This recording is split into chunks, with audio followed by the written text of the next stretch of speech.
Namaste friends. My name is Devika and welcome to my channel Devika's Happy Home. I hope आप सब लोगों की दिवाली की तैयारी बहुत ही अच्छे से चल रही होगी और क्यों ना होगी, क्योंकि ये हमारा बहुत ही बड़ा और ख़ास फेस्टिवल होता है। लेकिन दिवाली का डेकोरेशन करने से पहले हमें करनी होती है दिवाली की सफाई।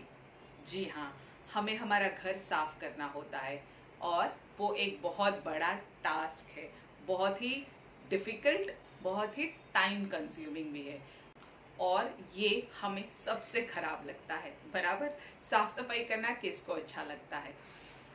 तो आइए जानते हैं आज के इस वीडियो में कि हमें दिवाली की साफ सफाई करनी है, लेकिन किस तरीके से करनी है। कुछ ऐसे छोटे tips and tricks plus planning. साफ सफाई करनी तो है, लेकिन कैसे, उसको किस तरह से मैनेज करना चाहिए हमें, ताकि हम अच्छे से साफ सफाई भी करें, ज़्यादा हेक्टिक भी ना हो, टाइम भी बच जाए और घर एकदम सुंदर साफ सुथरा हो जाए। तो इसके लिए हमें छोटी छोटी चीज़ों को फॉलो करना बहुत ज़रूरी होता है। जैसे कि क्या, तो आइए जानते हैं हमारे आज के इस वीडियो में। अगर आपको ये वीडियो थोड़ा सा भी यूज़फुल लगता है तो प्लीज़ सबसे पहले तो चैनल को सब्सक्राइब कीजिएगा, वीडियो को लाइक कर दीजिए एंड अपने फ्रेंड्स के साथ शेयर कर दीजिएगा, ताकि मैं आपके साथ और अच्छे से अच्छे वीडियो शेयर करती जाऊं और आपकी लाइक्स एंड कमेंट्स की वजह से मोटिवेट होती रहूं, ताकि और अच्छा कंटेंट आपके लिए लेके आऊं। तो चलिए शुरू करते हैं आज के इस वीडियो के साथ।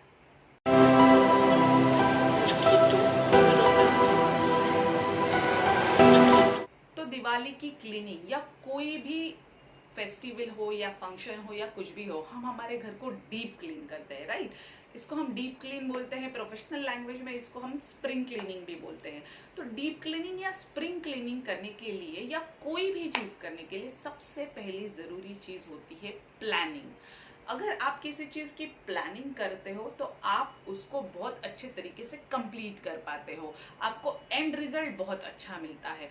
तो आप कहोगे भाई साफ सफाई में क्या प्लानिंग करनी है हमको, तो साफ सफाई में भी बहुत ही ज़्यादा प्लानिंग की ज़रूरत होती है। और वो तब जब आपको पूरा घर साफ करना है, पूरी डीप क्लीनिंग करनी है या स्प्रिंग क्लीनिंग करनी है या फेस्टिव क्लीनिंग करनी है, तो दिस इज़ वेरी इंपॉर्टेंट। तो आइए देखते हैं हमें क्या प्लान करना है।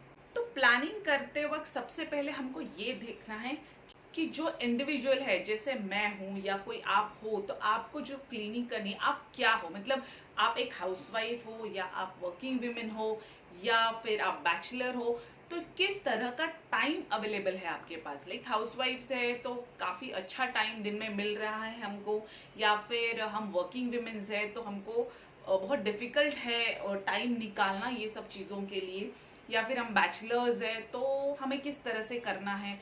तो ये सब चीज़ों को ध्यान रखते हुए हमको हमारे काम को प्लान करना पड़ेगा।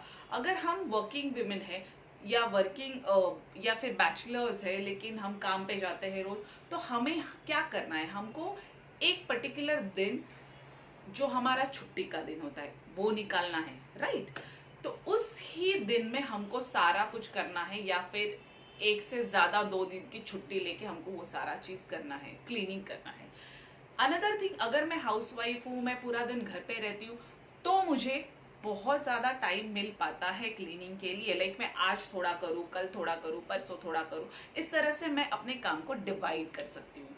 सबसे पहली चीज़ आपको दिन सेट करना है, उसके बाद आपको क्या करना है, अपने काम को डिवाइड करना है। यस, अब डिवाइड 2 तरीके से होता है। एक तरीका ये है कि आपके पास जो भी XYZ काम है, उन कामों को आप अपने फैमिली मेंबर्स के साथ डिवाइड कर सकते हो। लाइक अगर आपके घर पे आपके हस्बैंड हैं जो आपको हेल्प कर सकते हैं, तो आप उनके लिए कुछ ऐसे काम रखो जो वो जो स्पेशली वो ही कर सकते और किसी के बस की नहीं है। लाइक हाई डस्टिंग हो गया, जो एकदम ऊपर चढ़ के करने वाला क्लीनिंग है, फैन क्लीनिंग हो गया, ऊपर से झाड़ू मारना हो गया। तो ऑल दिस क्लीनिंग जो मेन कर सकते हैं और हमारे लिए थोड़ी डिफिकल्ट होती है, वैसी चीजें आप उनको अलॉट कर दो। सेकेंड चीज, अगर आपके घर में बच्चे हैं, थोड़े बड़े या छोटे जो भी है, आप उनके हिसाब से उनको छोटे मोटे काम दे दो। अगर आपके बच्चे बड़े हैं तो आप उनको अच्छा खासा काम करवा सकते हो। तो आप अपने बच्चों के एज के हिसाब से उनको छोटा मोटा काम अलॉट करो। मेरा बच्चा अभी है 9 साल का, तो उसके हिसाब से मैं टेबल क्लीनिंग, डस्टिंग हो गया छोटा मोटा, या फिर एक बकेट में उसको पानी दे दिया, डस्टर दे दिया, और जो भी वॉल आपके बच्चों ने गंदे करके रखे हैं आप उनको साफ करवा दो। या फिर बच्चों को, और हाँ, कुछ चीजें निकाल के इधर से उधर रखनी है या उधर से इधर रखनी है, या एक छोटा सा कंपार्टमेंट दे दिया, ड्रॉवर दे दिया, जिसको आप निकाल के साफ करो। ऐसी छोटी छोटी चीजें आप बच्चों को साफ करने के लिए दे दो, तो वो सेक्शन आपका निकल जाएगा। उसके अलावा अगर आपके घर में कोई बुजुर्ग है, लाइक आपकी मॉम डैड है या फिर आपके इन लॉज है, तो आप उनके लिए भी छोटे मोटे काम रख सकते हो इफ पॉसिबल, अगर वो लोग कर सकते हैं तो। अगर वो लोग नहीं कर सकते तो please don't force them, but अगर वो लोग अच्छा खासा काम कर सकते हैं तो उनको आप उनकी टाइप का काम दो। जैसे कि बैठे बैठे वो पिलोज पे कवर डाल दिए, या फिर पिलो के कवर निकालने हैं, बेडशीट निकालना है, बेडशीट लगाना है, या फिर पूजा, बुजुर्गों को पूजा करना अच्छा लगता है हमारे, तो हम उनके लिए वो पूजा करना या पूजा की सामग्री को क्लीन करना या फिर पूजा घर को साफ करना, ऐसी छोटी छोटी चीजें हम उनके लिए रख सकते हैं। तो आप अपने फैमिली मेंबर किस टाइप के हैं, किस एज के हैं और क्या कर सकते हैं, इन चीजों को ध्यान में रखते हुए छोटे छोटे काम डिवाइड करो, तो आपके ऊपर बहुत ज्यादा लोड नहीं आएगा और आपका काम ज्यादा से ज्यादा फास्ट हो जाएगा। ठीक है, ये हो गया एक तरीका काम को डिवाइड करने का। अब हम दूसरा तरीका देखेंगे कि काम को डिवाइड करना है। ये तो हमने लोगों में डिवाइड किया, फैमिली में डिवाइड किया, लेकिन अब हमको काम को डिवाइड करना है। जैसे कि मुझे ही सारा काम करना है या फिर मेरे फैमिली मेंबर्स भी इन्वॉल्व हो रहे हैं, लेकिन मुझे किस तरह से काम को एग्जीक्यूट करना है, मुझे पहले क्या करना है, बाद में क्या करना है। मैंने बर्तन भी निकाल लिए, मैंने चादर भी निकाल लिए, बेडशीट्स भी निकाल लिए, मैंने कर्टन्स भी निकाल लिए, मैं वॉल्स भी क्लीन कर रही हूँ, मैं हाई डस्टिंग भी कर रही हूँ। तो ये सब कुछ अगर मैं एक साथ लेके बैठ जाऊंगी तो कुछ भी नहीं होने वाला। तो मुझे क्या करना है, तो मुझे काम में भी प्लानिंग करनी बहुत जरूरी है। जैसे कि मुझे एक ही दिन में अगर सब कुछ करना है तो सबसे पहले मुझे एक काम निपटाना है। लाइक मैंने सारे बर्तन निकाल लिए, वॉशिंग के लिए रख दिए, या फिर वॉश करके सारे बर्तन पहले खत्म कर दिए, फिर मैंने सारी बेडशीट चादर्स वगैरह है वो निकाल के वॉशिंग मशीन में डाल दिया क्लीनिंग के लिए, या फिर मेड अगर आती है उसको वॉश करने के लिए रख दिया, या फिर अगर मुझे वॉश करना है तो ऑफकोर्स एक दिन का ये काम नहीं है, तो आपको और थोड़ा टाइम लगेगा, तो उस तरह से आपको वो प्लान करना है। फिर आपको क्लीनिंग में रूम बाय रूम अगर आप कर सकते हो तो वेल एंड गुड, एक रूम लेके उसको खत्म करो, दूसरा रूम लो, या फिर एक टास्क लेके उसको खत्म करो। जैसे आज मुझे पूरे घर का हाई डस्टिंग करना है तो आज मैंने वो कर लिया, फिर आज मुझे पूरे घर के वॉल्स क्लीन करने तो वो मैंने कर लिया, फिर मुझे आज सब फैंस क्लीन करने या पूरा फर्नीचर क्लीन करना है तो वो मैंने कर लिया। सो ऐसे टास्क को आप डिवाइड करो, उसको नोट डाउन करो, उसको करते जाओ, तो आपका घर एक एक करके स्टेप बाय स्टेप साफ होगा। तो ये हो गई प्लानिंग दो तरीके से, एक तो हमने फैमिली मेंबर्स में डिवाइड कर दी, दूसरी काम वाइज डिवाइड कर दी। सबसे बड़ी और एक बात, फैमिली मेंबर्स के साथ साथ आपको सबसे बड़ी हेल्प करने वाला जो कोई होता है वो है आपकी मेड। बहुत सारे लोगों के घर में मेड्स आती है, तो अगर आपके रेगुलर काम के लिए आपके घर में मेड आती है तो आप उसको कुछ काम अलॉट कर दो। लाइक आप अपनी मेड को अच्छे से जानते हैं वो क्या करेगी क्या नहीं करेगी, कितना खिचखिच करेगी, या फिर अच्छे से आपको हेल्प करेगी।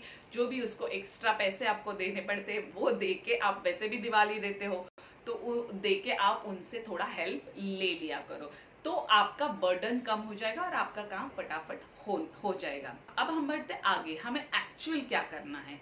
तो एक्चुअल काम स्टार्ट करने से पहले एक चीज आप ध्यान में रखिए, और वो है कि बिफोर क्लीनिंग कुछ ऐसी चीजें होती है जो आपको करनी जरूरी होती है। मतलब एक बार घर साफ कर दिया तो ये सब आप नहीं कर सकते हो, तो ऐसी कौन सी चीजें हैं, तो ये चीजें होती है घर का कुछ भी डेंटिंग पेंटिंग करना है तो।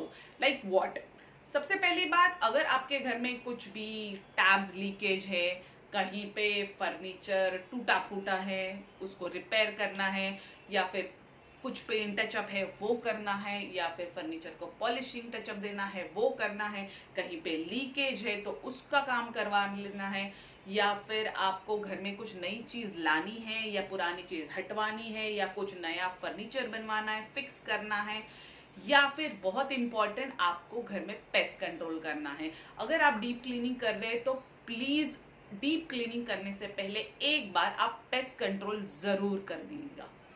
ये बहुत जरूरी है आपके घर को मेंटेन रखने के लिए, पेस्ट फ्री रखने के लिए, तो इसको बिल्कुल ना भूलिएगा। अदर देन दैट आपको एसी सर्विसिंग करना है तो वो कर लीजिएगा। तो ये सारी चीजें आप नोट डाउन करिए, आप उनको कंप्लीट करिए, उसके बाद ही आप एक्चुअल क्लीनिंग की तरफ बढ़िए। क्लीनिंग का एक थंब रूल होता है कि या तो आपको क्लीनिंग स्टार्ट करनी होती है टॉप टू बॉटम, और क्लॉकवाइज या एंटी क्लॉकवाइज।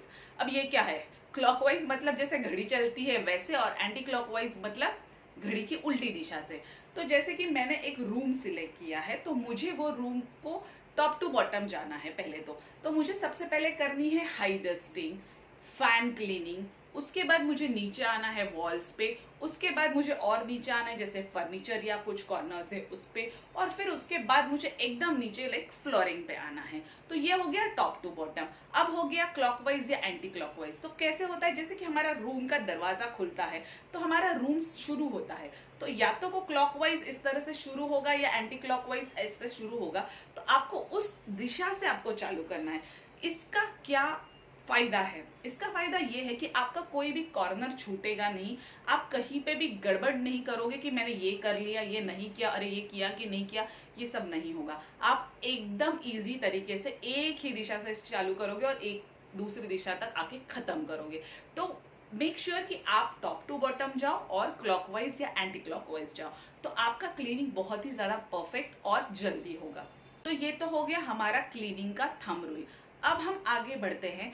अगर आपको घर में हेल्प नहीं है, कोई करने वाला नहीं है, या होके भी लोग बिजी है नहीं कर पा रहे, या फिर आपकी मेड अवेलेबल नहीं है वो भी नहीं कर पा रही है, वॉटेवर, तो आपको ज्यादा से ज्यादा मशीन्स का यूज करना है। तो जितने भी घर में मशीन्स है, आप पॉसिबिलिटी है कि आप उनको यूज कर सकते हो तो प्लीज उनको यूज कीजिएगा ताकि आपका लोड कम हो जाए। जैसे कि आपने सारे बेडशीट, चादर, कर्टन जो भी निकाल दिए वॉशिंग के लिए, उनको आप वॉशिंग मशीन में डाल दीजिएगा। अगर आपके पास डिश वॉशर है तो आपके सारे बर्तन निकाल के एक एक लॉट में डिश वॉशर में डाल दीजिएगा।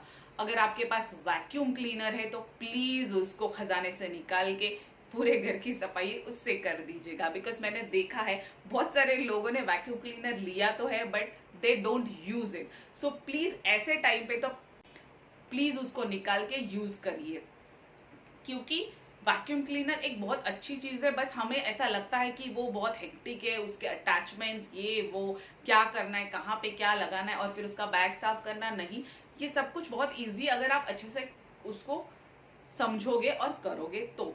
और मेन चीज आपका जो डस्टिंग है, हाई डस्टिंग है, क्लीनिंग है, अपहोल्स्ट्री, अपहोल्स्ट्री मतलब जो सोफाज एंड ऑल, वो जो क्लीनिंग है वो बहुत ही इजीली फटाफट हो जाएगा। तो वैक्यूम क्लीनर है तो उसको जरूर निकालिएगा। उसके अलावा जो भी मशीन्स आपके पास है, आजकल बहुत ज़्यादा हाई स्टैंडर्ड, हाई लेवल की मशीन्स लोगों के पास है। डाइसन के वैक्यूम क्लीनर्स है, लोगों के पास रोबोटिक वैक्यूम क्लीनर्स है, तो वो बहुत हेल्पफुल चीज़ें हैं। अगर आपके पास है तो प्लीज़ उसको यूज़ करिए, अगर नहीं है आप ले सकते हैं तो उसको अच्छे से मार्केट सर्वे करके लीजिएगा और यूज़ करिएगा। सो ये एक अलग पॉइंट हो गया कि हमें मशीन्स का ज़्यादा से ज़्यादा यूज़ करना है to complete our cleaning fast and अच्छे से, और हमें बिना लोड आए हम कर सकते हैं। ठीक है, अब ये सब होने के बाद बहुत इंपॉर्टेंट चीज हमें बनानी है एक चेकलिस्ट। Yes, checklist. चेकलिस्ट क्या होती है? चेकलिस्ट का मतलब ये है कि आपको क्या क्या टास्क करने हैं, ये आपको पॉइंट वाइज उसमें लिखने होते हैं, और उसको कंप्लीट होने के बाद आपको उसको टिक कर देना है। जस्ट सेम लाइक हम बाकी काम के लिए एक नोट बनाते हैं, डायरी बनाते हैं और उसमें सब इंफॉर्मेशन लिखते हैं, होने के बाद उसको डन कराते हैं। सिमिलरली आपको चेकलिस्ट बनानी है। एक चेकलिस्ट में आपको एक रूम की सारे एरियाज, उसमें आपको क्या करना है वो लिखना है, आपको क्या क्या काम करने हैं, जैसे मैंने एक बेडरूम सिलेक्ट किया है तो मुझे बेडरूम का हाई डस्टिंग ओके डन हो गया, वॉल क्लीनिंग हो गया, बेडरूम के फर्नीचर क्लीनिंग हो गया, बेडरूम का मास्टर बेडरूम का वॉशरूम है cleaned, bedsheets and curtain washing done, sweeping mopping done, under the bed cleaning done. और ये जो छोटे छोटे पॉइंट्स होते हैं, बहुत सारे पॉइंट्स होते हैं, आपके घर के हिसाब से आप उसमें ऐड कर दीजिएगा और जैसे जैसे कंप्लीट होते आप उसको टिक कर दीजिएगा, तो आप बहुत ही क्लियर रहोगे कि आपने क्या किया क्या नहीं किया। ये हो गया हमारा क्लीनिंग, हमें कैसे करना है, हम क्या क्या चीजें कर सकते हैं जिसकी वजह से हमारा क्लीनिंग हो तो जाएगा और अच्छे से भी होगा, कम टाइम में होगा और हमें बहुत कम लोड आएगा। उसके लिए हम क्या कर सकते हैं। तो फ्रेंड्स, आई थिंक आपको अब क्लियर हो गया कि आपको दिवाली का क्लीनिंग कैसे करना है। अब हम दिवाली का घर तो डेकोरेट कर रहे हैं, दिवाली अच्छे से मनाने वाले हैं, उसके लिए और भी बहुत अच्छे अच्छे वीडियोस तो देखने ही वाले, लेकिन उससे पहले घर को क्लीन करना बहुत ज़रूरी है। जो कैसे करना है उसके बारे में मैंने जस्ट अभी बताया।